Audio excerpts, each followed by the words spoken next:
క్రైస్తవులు దేవుని పట్ల ఎలా బ్రతకాలి? యథార్థంగా, పవిత్రంగా, నీతిగా, నిజాయితీగా బ్రతకాలి. ఇలా నీతిగా బ్రతుకుతున్న నీ ఎడల నువ్వు నీతిమంతుడని నిన్ను ప్రత్యేకపరుచుకోలేదు. దేవుడు కృప చేత, దయ చేత నువ్వు అర్హుడు కావు. కానీ దేవుడు నిన్ను ఆశ్రయించి దేవుని యొద్దకు నడిపించి దేవుని కొరకు బ్రతుకుతావని దేవుడు నిన్ను విడిపించాడు. ఎవరి ద్వారా? యేసుక్రీస్తు వారి ద్వారా. యేసుక్రీస్తు వారి ద్వారా ఎలా విడిపించాడండి? ఆయన మన కొరకు ప్రాణాన్ని పెట్టి ఆ శిలువ యాగంలో మన కొరకు త్యాగం చేసి మనందరి పాపములను విడుదల చేశాడు, విమోచించాడు. తన ప్రాణాన్ని పెట్టి కొన్నాడు, మనల్ని పవిత్రపరిచాడు.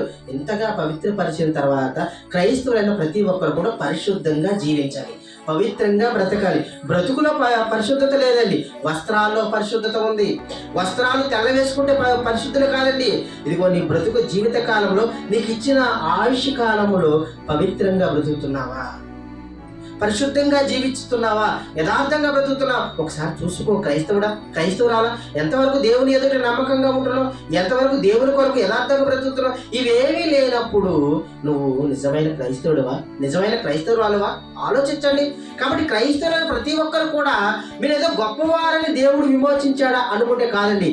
దేవుడు మిమ్మల్ని ప్రేమించి దేవుని కృపను బట్టి మీరు విడుదల నొందారు. క్రీస్తు కృప చేత, దేవుని కృప చేత